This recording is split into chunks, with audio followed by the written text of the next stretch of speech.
Good evening, everybody. Hello. How are you? I'm good. How are you? Doing well? Yeah. Awesome. I'm doing great. Good. Welcome to the Castro Files. Thanks, everybody, for joining us tonight. We've got some good stories to talk about tonight. Yeah. Castro's going to...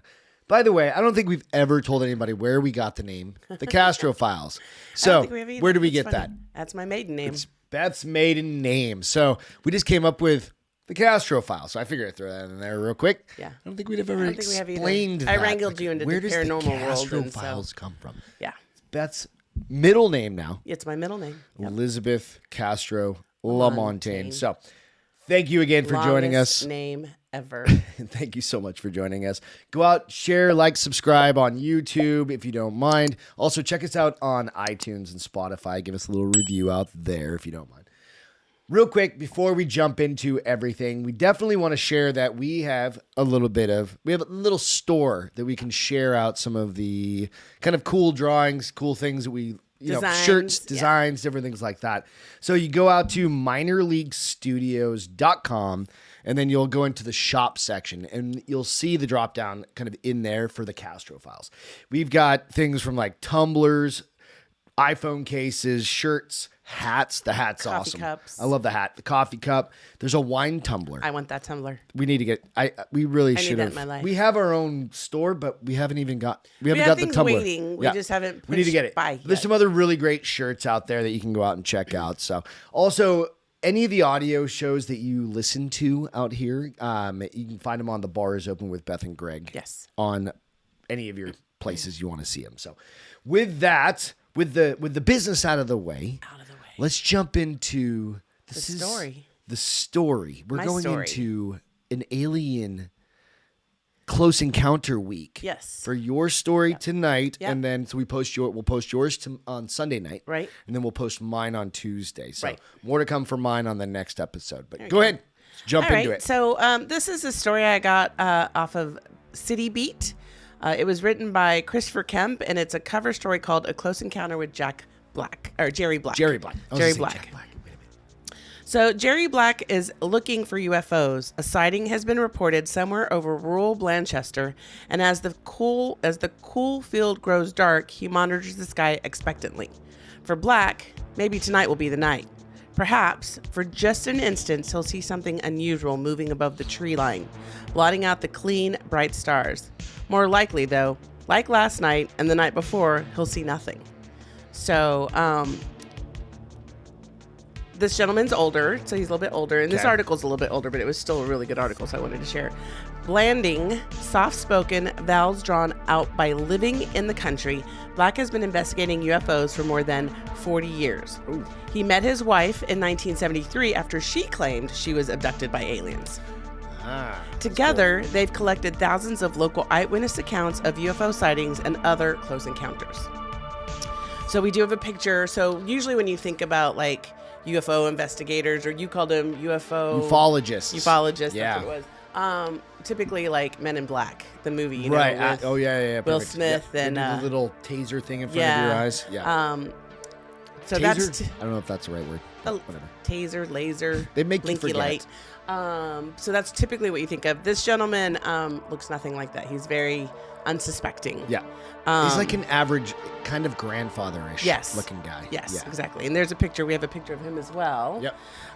So I'm in the business of researching scientifically and objectively UFOs, says Black, matter-of-factly. I just wish I had an answer for you people. What do you mean, you people?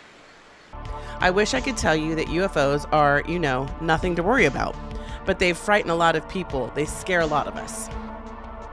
Even so, says Black, there isn't a shred of evidence that UFOs are extraterrestrial, that they've ever landed on Earth, or that an alien have abducted people.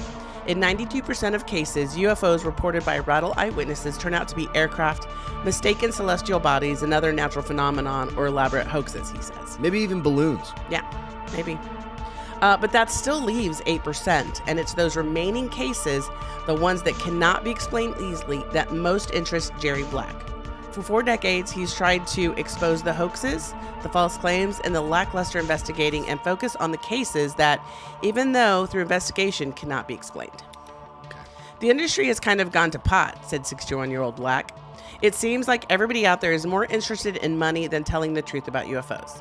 I could see that. Yeah, I mean, think about It's how many become a big TV industry. Like, think about how many TV shows are on right now. Exactly. I love them. I do love too. them all. I do too. But you know, Something's out there, something's there. The acronym UFO, as most of us know, stands for Unidentified Flying Objects, Black says. And whatever their origin, there have been enough sightings of strange objects in the sky to take them seriously and investigate them properly. There is something out there, he says. You can believe what you want to believe, but there's something out there. And plenty of people agree. To get some idea of the numbers of UFO witnesses reported logged last year, one need look no further than the recent published The UFO Evidence by Richard H. Hall. Included is an extensive and chronological collection of UFO reports from 1952 to 1995. It's all there. Luminous objects outpacing airplanes, scorched landing sites and mutilated livestock, cone-shaped bearing objects, cigar-shaped, global balls, spheres, silver-suited beings, stocky humanoids with grayish skin, alien abduction, abrupt weight loss, burned skin, and amnesia. Secret desert rendezvous, government cover-ups, and conspiracies and interrogations. nice. So they're all there. All of these accounts date back to 1952. Okay. The story really began 5 years earlier on July 3rd, 1947, when something strange happened in the arid scrubland near Roswell, New Mexico. According to the Air Force, a weather balloon crashed in the desert. But almost immediately, rumors surfaced of disc-shaped objects, little men, deep gouges in the ground, and a trail of scattered debris. There in the thin desert air, as confused reports were confirmed and then abruptly denied, the study of UFO or ufology was born. Whatever really happened at Roswell in 1947, the incident and the uncertainty surrounding it still serve as a backdrop to our perception of the 1940s American culture.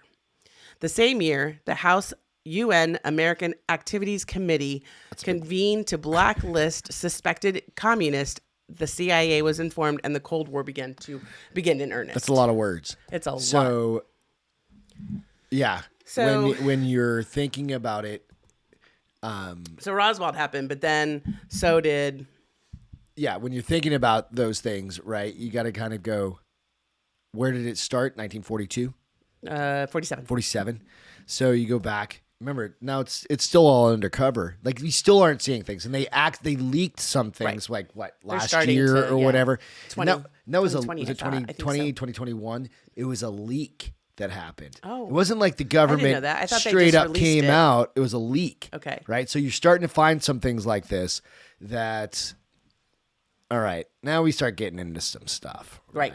So, So it's been going on for a while, obviously. So, yeah. Well, 70 years almost, right? It's 23. That was, what year is it? 47? Mm-hmm. Yeah. so as a result, 66 years. government secrecy, conspiracy theories, and ufology also were conceived, and more than 50 years later, all three continue to thrive. So it's been a while. Yep.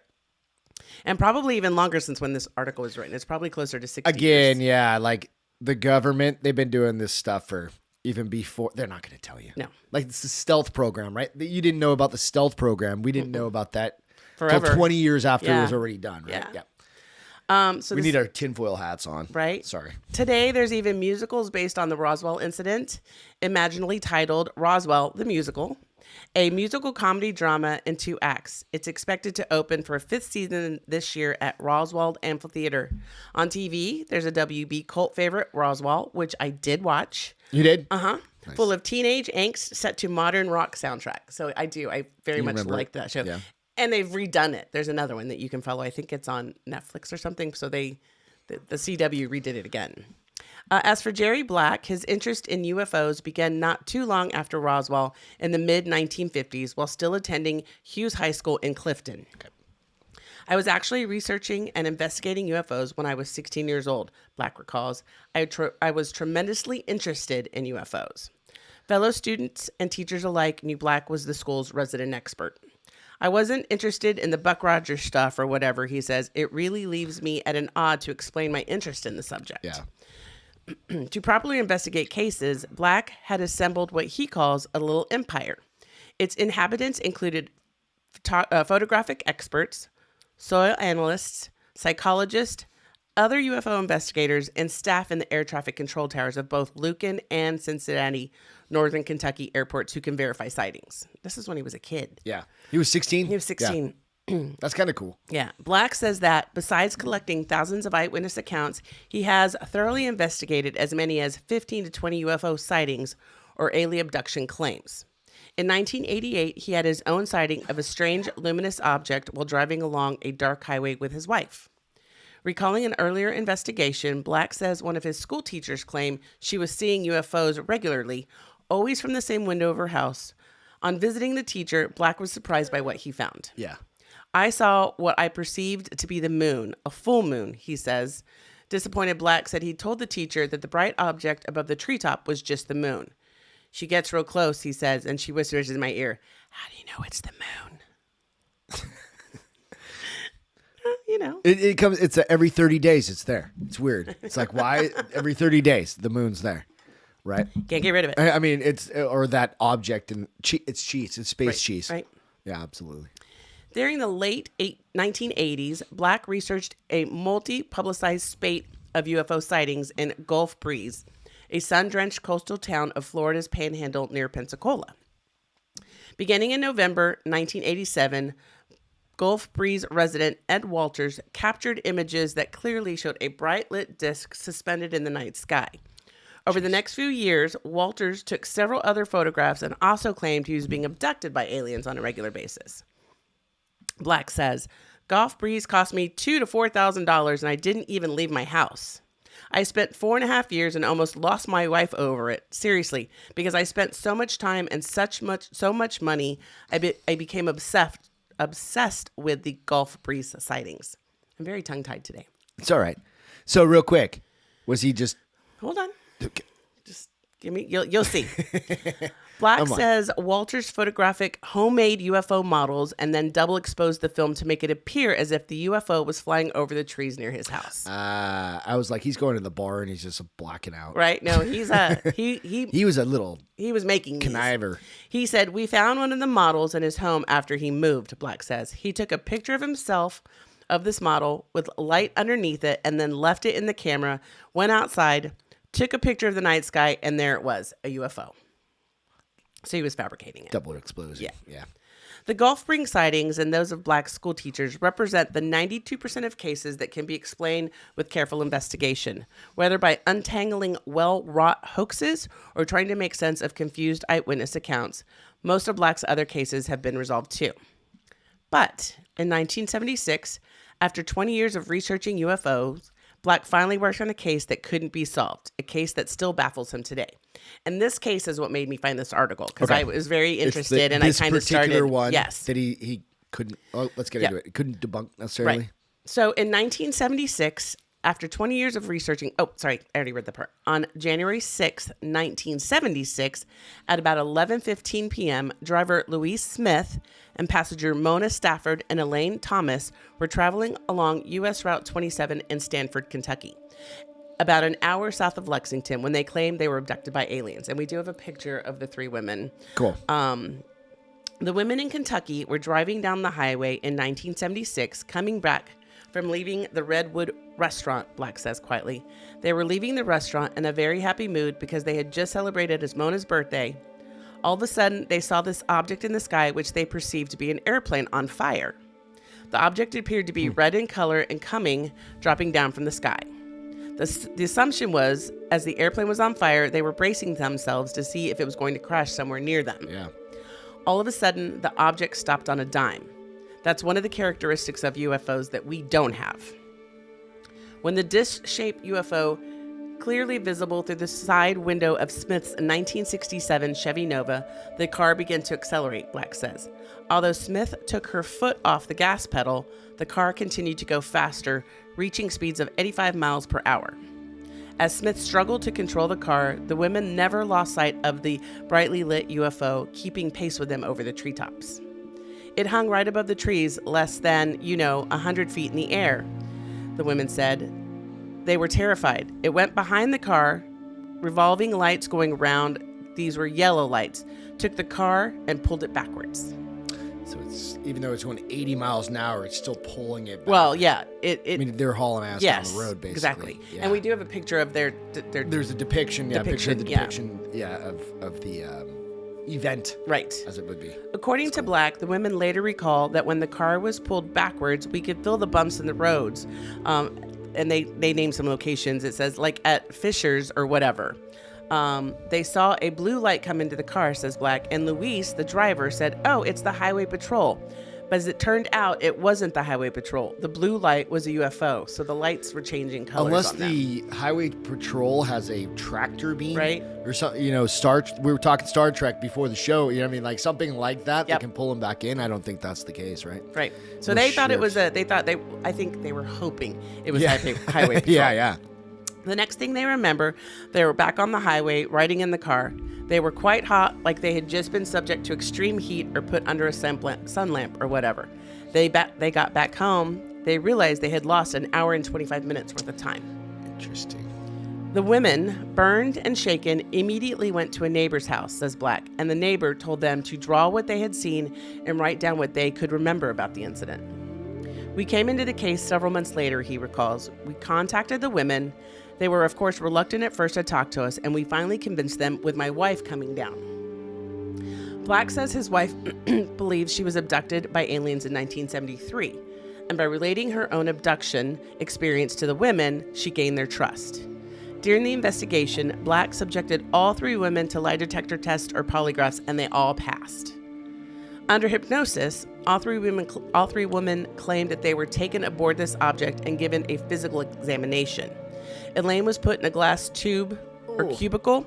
It was pretty dark, but she could see figures of small beings walking around the glass outside. In another article I read, it said every time she tried to talk, they had like something around her neck that would tighten so that she wouldn't be able to. Like her vocal cords didn't work. Exactly. So, Ooh, that's so they had creepy. that. She had a skin scraping taking off her chest. This is really weird. Mona had her eyes actually removed from her sockets. What? She claimed laid on her cheek and then replaced again before sending her home. Come on. I know. The women claimed that their arms and legs were twisted in very painful manners, he said. But when they were asked if they felt like they had been tortured, they all said no. So weird, that's right? the psychosomatic piece of it, like, right? Yeah. That's, oh, man. Yeah. So we've got 8 hours of tapes of hypnosis of these women, and believe me, they're not pleasant to hear, Black says. Most of it, they're crying. To this day, I have no reason to believe these women were perpetrating a hoax. According to Hall's The UFO Evidence, which includes a report of the incident, all three women suffered eye inflammation, excessive thirst, abrupt weight loss, and skin burns that took weeks to heal. Following the women's experiences, Louise Smith watched an alarm clock in her car malfunction in 1978, and 2 years after the incident, Elaine Thomas died of unknown causes. Yeah, because they implanted something in her eyeball or something like that, right? Although he investigated the case over 20 years ago, Black still keeps in touch with the two surviving women. As each year passes, he says he believes less and less that UFOs could be extraterrestrials in origin, if it weren't for the Stanford, Kentucky abductions. So that's what makes him a believer, is the investigation he did for that because he's particular... debunked everything. Yeah. He says otherwise he probably would have stopped believing altogether. So... it's kind of crazy, right? The abduction claims of Louise Smith, Mona Stafford, and Elaine Thomas are unusual, says Black, but not unique. Still, there's still thousands of people on this planet, sincere people like yourself, like me, like anyone walking out on the streets today who sincerely believe they were abducted, he says frankly. Thousands of women sitting in their homes, housewives looking out the window, see these strange objects in the daytime approach the house. All of a sudden, the next thing they remember, the food on the stove is burning, or the kids are home from school and they can't account for lost time. That seems to be the one thing that's like underlying in all of them. Yeah, absolutely. When investigating a case, Black likes to polygraph his subjects to determine that they're being truthful. So polygraphs, they're the kind of like you can't use them, in court kind of situation, but it's really hard to fake, though. I don't For the know. normal Joe, I think it would be pretty hard to Subject fake. to interpretation, I think, right? Maybe. Yeah. I've never taken one, so I don't know. I don't know. I would imagine I'd be very nervous taking one. But I believe in the use of polygraphs test is a national known case, he says. That doesn't mean that if you come to me and say, Jerry, I'd like to meet you at Frisch's, I want to tell you about some lost time I had back 10 years ago. No, I'm not going to polygraph you. So, yeah. And scientists probably wouldn't polygraph you either, whether your story was a national one or not. Recent research has provided them with several other credible explanations for UFO sightings and abductions, most of which involve some kind of psychological disorder or neurological problems. Right. According to a 1993 paper published in the Journal of Abnormal Psychology, either UFO reports are psychologically or physiologically disturbed or fantasy-prone individuals who confuse their vivid imagination with external happenings. Yeah, it's from 1993. Yeah. I'm like, I think we've come a long way. I think we have too. Like I said, this article is a little bit older, but I still thought, like, just the whole article itself. The fact that some of the stuff I'm about to talk to now is kind of the interesting. Abnormal Psychology Review or something like that. I'm like, is that a thing? I think it used to be. I wonder if it's still around. I don't know. We'll have to do a little homework. Yeah. Anyway, go ahead. Sorry. Researchers also found that 81% of alleged abduction occur at night, and according to the victims, almost 60% are linked with sleep, occurring as they fall asleep, while they dream, or when they're waking up. In light of these results, scientists think many accounts of alien abductions are just descriptions of sleep paralysis, or episodes of total body paralysis that occurs just prior to sleep or upon awakening. Yep. Then again, some studies claim that alien abduction experiences are really, this is weird, fetal memories stored at the moment of birth. Other findings suggest that the temporal lobes of the brain might be responsible. Located on either side of the brain, where its surface crowds into ridges and deep grooves, the temporal lobes organize sensory information as it first enters the brain. I don't think I've ever heard that. I had never heard that either. Yeah. That's interesting. Yeah, it's kind. I mean, it's a like new where way to you're think coming of it. into existence out of the womb, kind of. That's an interesting one, right? I mean, I don't know that many people Like you don't. No. Like I don't remember that. anything like from being like a baby. being or born. something Yeah, like me that. neither. Acting as a gate to all kinds of uncomforting information, especially sound and smell, the temporal lobes tell us a lot about our surroundings. When they stop working properly, patients suffer visions, hallucinations, and altered behavior, and often intense religious experiences. Armed with these findings... Like seeing Jesus on toast or something Maybe, like that? something like that. Armed with these findings, researchers believe temporal lobe damage probably account for a lot of UFO sightings and alien abduction claims. In other words, after ruling out psychological problems, neurosis, sleep paralysis, fetal memories, mistaken natural phenomenon, and hoaxes, scientists think faulty temporal lobes could explain almost all remaining UFO phenomena. No. Including the people who alleged that they're carrying alien probes and the women who claims aliens have impregnated them. There are many women out there who claim to be impregnated by aliens, Black confirms. I'm sure you've heard these stories, and we have. Mm-hmm. But one story has been, but not one story has ever been authenticated. Period. Not one story. There's always a hitch. I think we've seen one. We saw one recently on where TV. she did have medical records. Yeah. But at this time, I think this article was early 2000s, they didn't have that. Okay. A woman claimed she was carrying an alien fetus, Black says. It's important to check her medical records to make sure she is pregnant, recently suffered a miscarriage, or had an abortion. Someone won't even let you do that, he says. So if they're not even going to let me verify that they were even pregnant, I'm out of there. Makes sense. I mean, makes sense. Black says he does know of a woman who believes she's an alien hybrid. She likes to be called Sandy. That's cool. He says. She claims to be half alien and half human, and there are other people that claim that throughout the century.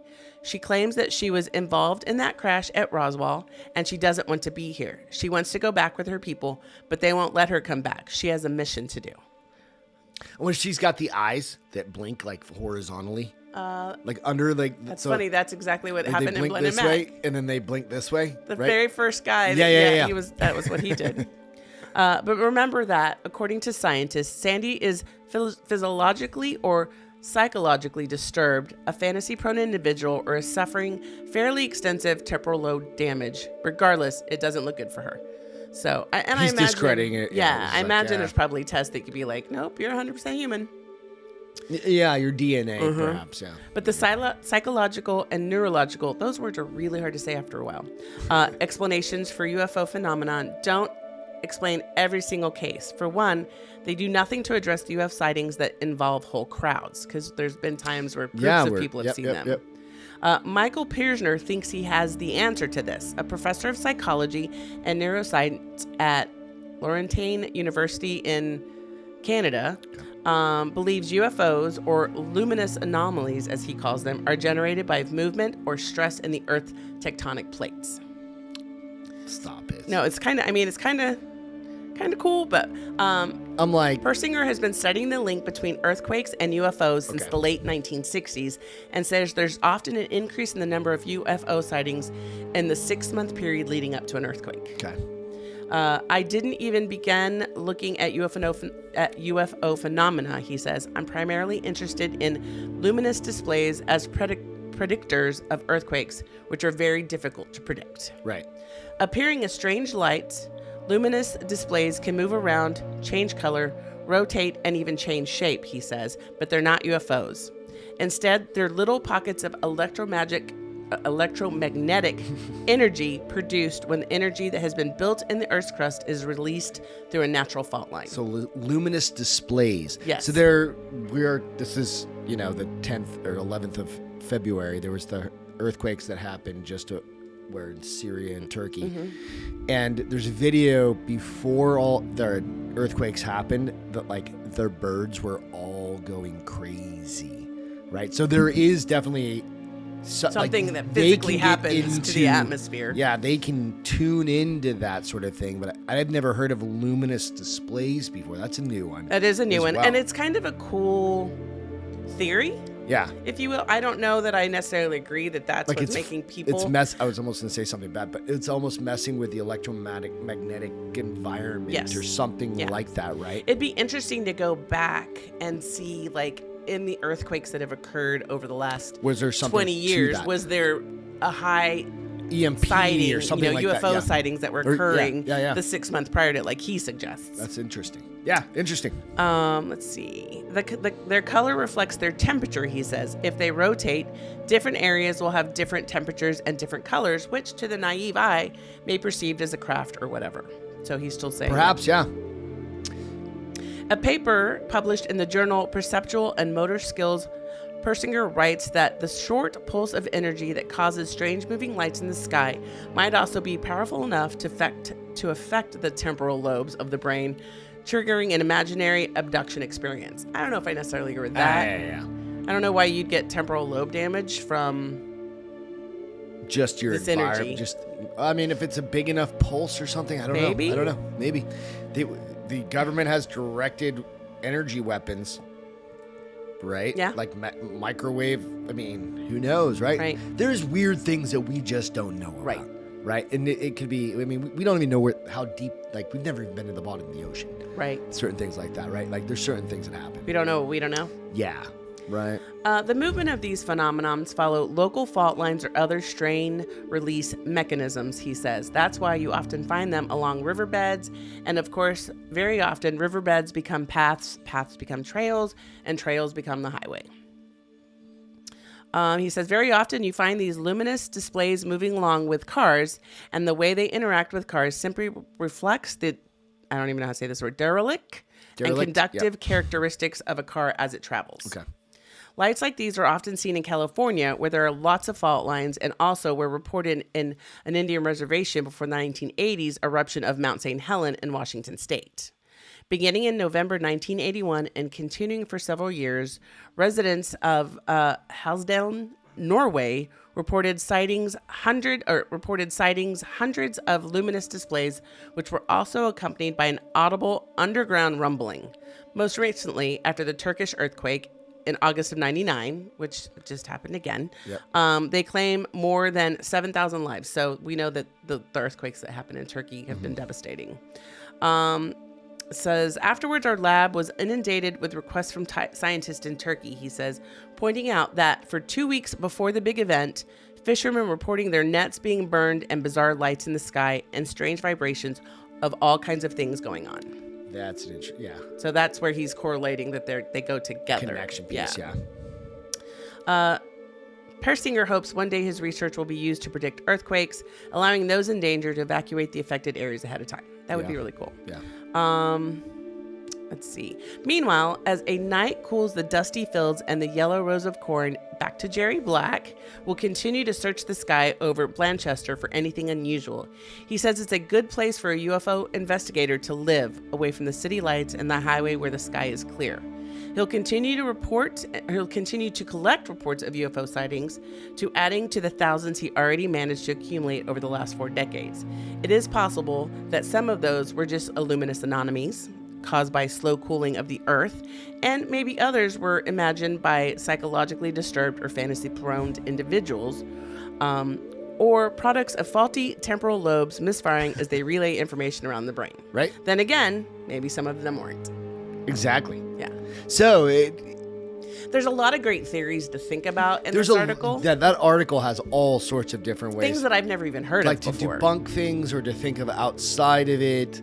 My perspective is we're just a grain of sand in this giant No, seriously. universe. And I did read an article when I was Right. kind of gearing up for this that said, the people Why are we have a so hard special? time believing in the UFOs because they think we're all alone. But how could we possibly be all alone in such We don't a even know large, how far the universe goes, exactly, right? in You such can't a even large, see it.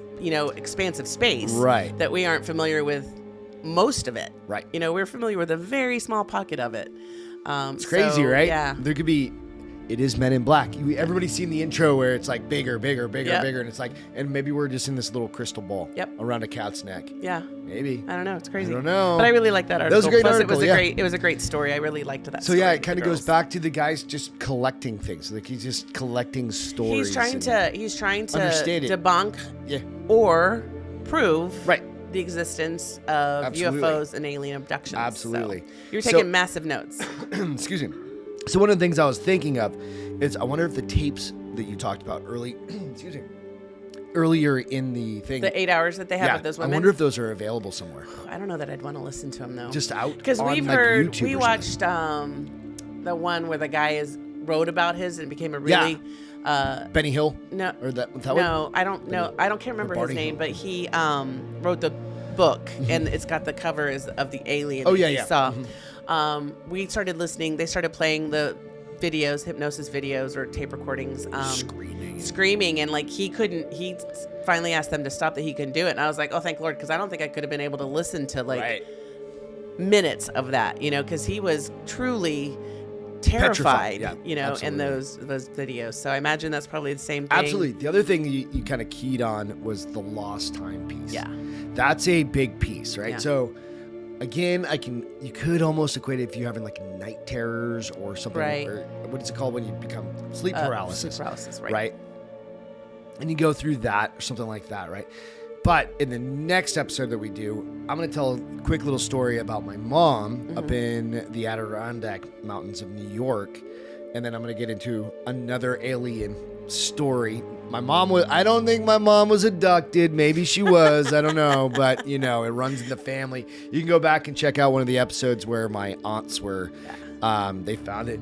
An alien. They found it. They saw a UFO. They saw a UFO in Hampton, New Hampshire. So Yeah. weirder things have happened in smaller You want to know towns. the crazy thing? That New England area, It's a lot of packed. UFO sightings and abductions, which is Right. crazy. So great story, honey. That was awesome. Thanks. Thank you so much for sharing it.